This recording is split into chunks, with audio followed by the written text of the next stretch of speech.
السلام علیکم ورحمۃ اللہ وبرکاتہ۔ ابھی راشٹر سہارا روزنامہ ملا ہے۔ میں اس روزنامے کا آج کا اداریہ آپ کی جانکاری کے لیے پڑھتا ہوں، سنیے گا۔ خواتین کے لیے حالات بہتر بنانا ضروری۔ اس دنیا کو امن کا گہوارہ بنانے کے لیے یہ ضروری ہے کہ تعلیم کو عام کیا جائے۔ دنیا کا ہر فرد تعلیم حاصل کرے تاکہ وہ اپنا اچھا برا سمجھ سکے اور یہ بھی سمجھ سکے کہ جینے کے لیے بقائے باہم کے اصول پر چلنا ضروری ہے، اور اسی لیے اپنے مفاد کے بارے میں جاننے کے ساتھ ساتھ دوسروں کے مفاد کے بارے میں جاننا بھی ضروری ہے۔ لیکن افسوس اس بات پر ہے کہ ناانصافی کی ابتدا گھر سے ہی ہوتی ہے۔ برسوں تک لڑکیوں اور عورتوں کو حصول تعلیم سے محروم رکھا گیا۔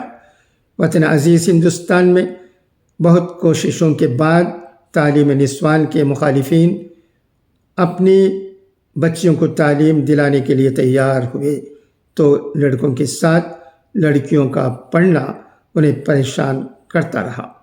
حجاب نے انہیں راحت دی، مگر کرناٹک میں حجاب کو جس طرح متنازع بنایا گیا اور حجاب میں حصول تعلیم پر پابندی کی وجہ سے لڑکیوں کا پڑھنا دشوار ہوا، وہ افسوسناک ہے۔ صدر جمعیت العلماء ہند مولانا ارشد مدنی کا کہنا ہے کہ اقتصادی، سماجی، سیاسی اور تعلیمی ترقی کی راہیں بند کی جا رہی ہیں۔ اس خاموش سازش کو اگر ہمیں ناکام کرنا ہے اور سر بلندی حاصل کرنی ہے تو ہمیں اپنے بچوں اور بچیوں کے لیے الگ الگ تعلیمی ادارے خود قائم کرنے ہوں گے، کیونکہ بقول مولانا مدنی قوموں کی تاریخ شاہد ہے کہ ہر دور میں ترقی کی کنجی تعلیم رہی ہے۔ اس لیے ہمیں اپنے بچوں کو نہ صرف اعلیٰ تعلیم کی طرف راغب کرنا ہوگا، بلکہ ان کے اندر سے احساس کم تری کو باہر نکال کر ہمیں انہیں مسابقتی امتحانات کے لیے حوصلہ دینا ہوگا، اور ہم اسی صورت سے اپنے خلاف ہونے والی ہر سازش کا منہ توڑ جواب دے سکتے ہیں۔ مطلب واضح ہے کہ لڑکوں کی تعلیم کے ساتھ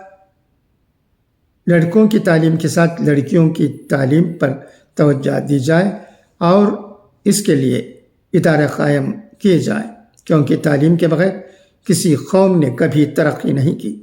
اسلام میں مردوں کے ساتھ عورتوں کی تعلیم پر بھی زور دیا گیا ہے۔ ان دنوں کے لیے حصول تعلیم کو فرض قرار دیا ہے۔ یہ تلقین بھی کی گئی ہے کہ ماں کی گود سے قبر تک تعلیم حاصل کریں۔ اس لیے کوئی وجہ نہیں ہے کہ لڑکیوں اور عورتوں کو تعلیم سے محروم رکھا جائے۔ ان کے لیے حالات ایسے نہ بنائے جائیں کہ انہیں حصول تعلیم میں آسانی ہو، مگر ایک طرف وطن عزیز میں باحجاب لڑکیوں کو ان حالات کا سامنا ہے، تو دوسری طرف سرکاری طور پر امارت اسلامی افغانستان کہنے والے ملک کے حالات فہم سے بالا تر ہیں۔ یہ بات آج تک سمجھ میں نہیں آ سکی ہے کہ یہ ملک کن اصول و ضوابط پر چل رہا ہے۔ لڑکیوں کی تعلیم کے حوالے سے کبھی خبر کچھ آتی ہے اور کبھی کچھ اور آتی ہے۔ پہلے افغانستان حکومت نے لڑکیوں کی اعلیٰ تعلیم پر پابندی عائد کی، اس کے بعد افغانستان کے کئی صوبوں میں لڑکیوں کے پرائمری اسکول بند کر دیے گئے، مگر طالبات خوفزدہ نہیں ہوئی۔ احتجاج و مظاہرے سے یہ بتانے کی کوشش کی کہ حصول تعلیم کا حق انہیں اللہ پاک نے دیا ہے اور یہ حق ان سے کوئی نہیں چھین سکتا۔ طالبات کے زبردست احتجاج کا ہی نتیجہ تھا کہ افغانستان حکومت کو لڑکیوں کو 5ویں تک حصول تعلیم کی اجازت دینی پڑی۔ بعد میں طالبان کے نائب ترجمان بلال کریمی نے خواتین کے اعلیٰ تعلیم کے حصول پر پابندی کے فیصلے کو درست قرار دیا، لیکن افغانستان حکومت کے ترجمان ذبیح اللہ مجاہد کی طرف سے بیان بھی آیا کہ حکومت خواتین کی تعلیم پر عائد عارضی پابندی اٹھانے کے لیے کام کر رہی ہے، مگر عالمی برادری کو یہ معلوم ہونا چاہیے کہ عارضی پابندی کتنے دن کی رہے گی اور کیا افغانستان میں خواتین کے لیے حالات یوں ہی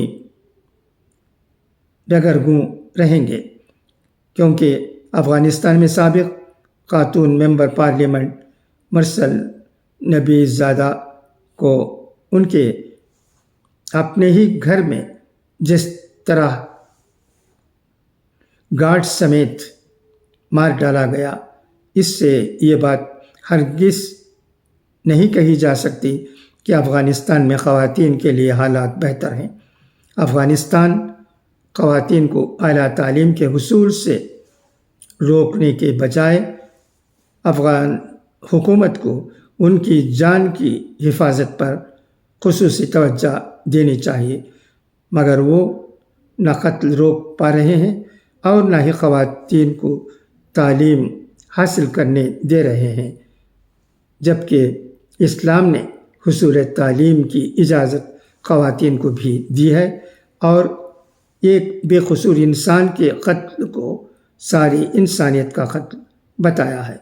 یہ سوال جواب طلب ہے اور اس کا جواب طالبان کو دینا چاہیے کہ کیا وہ واقعی شرعی قوانین کے تحت حکومت کر رہے ہیں۔ اگر واقعی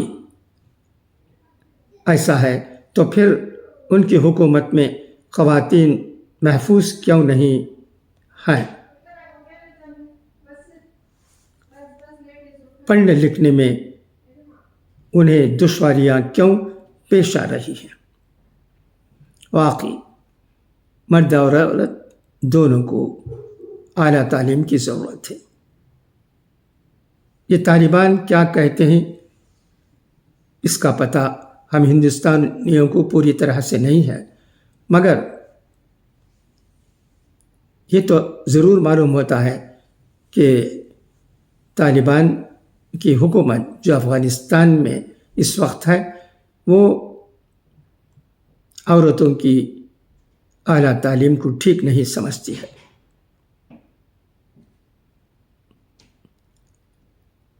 ایک سوسائٹی کی ترقی کے لیے عورت اور مرد دونوں کو تعلیم کی ضرورت ہے۔ طلب العلم فریضۃ علی کل مسلم و مسلمۃ، حضور اکرم صلی اللہ علیہ وسلم کی حدیث۔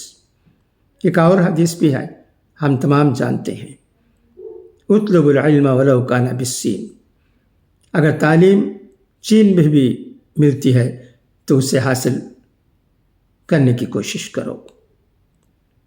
تعلیم تعلیم تعلیم، یہی نعرہ ہونا چاہیے۔ الحمدللہ ہمارے یہاں شکر ہے اچھی سوسائٹیاں قائم ہوئی ہیں، زمانے سے ہیں، ان کی وجہ سے آمبور، وانمباڑی، ترپاتور، گڑیاتم، ویلور، پیرنمبٹ اور کئی شہروں میں عورت اور مرد دونوں اچھی تعلیم حاصل کر رہے ہیں۔ صرف ہمارے ملک میں ہی نہیں بلکہ فارین کنٹریز جا کر بھی تعلیم حاصل کر رہے ہیں۔ یہ بہت بڑی بات ہے۔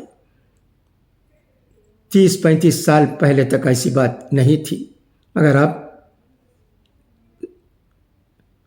زمانہ بہت بدلا ہے، مسلمانوں میں بھی جاگرتی آئی ہے، وہ بھی تعلیم کی اہمیت کو سمجھ رہے ہیں۔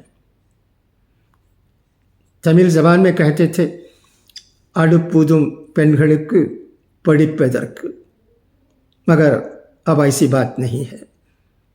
تمام مذاہب کے لوگ تعلیم کو اہمیت دے رہے ہیں۔ ڈاکٹرس ہو رہے ہیں، انجینئرس ہو رہے ہیں، پروفیسرس ہو رہے ہیں، اور زندگی کے کئی شعبوں میں اعلیٰ تعلیم حاصل کر اپنے کام انجام دے رہے ہیں۔ یہ بہت ہی خوشی کی بات ہے۔ کل ایک ویڈیو میں نے بھیجا تھا پیرنبٹ کے 2 نوجوانوں کو مبارکباد دیتے ہوئے کہ انہوں نے ایک IT کمپنی قائم کی ہوئی ہے۔ 10 سال پہلے سے وہ کمپنی چنئی میں ہے، کولان انفوٹیک۔ اس میں اب پتہ چلا ہے کہ 400 سے زیادہ افراد کام کر رہے ہیں۔ بہت ہی خوشی کی بات۔ پھر ایک بار میں اس ویڈیو کے ذریعے جو سنتے ہیں ان کو بھی یہ کہنا چاہتا ہوں کہ IT کمپنی شروع کرنے کا کام 10 سال پہلے ہی پیرنبٹ میں ہو گیا۔ اب آمبور، وانمباڑی اور دوسرے جگہوں کے لوگ کیا کر رہے ہیں، کہاں ہیں، انہیں بھی اس پر سوچنے کی ضرورت ہے۔ ماشاءاللہ ہم ضرور پیرنبٹ کے ان 2 نوجوانوں کو مبارکباد دیتے ہیں اور امید کرتے ہیں کہ ان کی کمپنی دن دگنی رات چوگنی ترقی کرے گی اور قوم اور ملک کے لیے نام پیدا کرے گی۔ یہ چند باتیں تھیں میں گروپ میں دوست احباب کو کہنا چاہتا تھا۔ اچھا تو اب اجازت، انشاءاللہ پھر ملاقات ہوگی۔ خدا حافظ، فی امان اللہ۔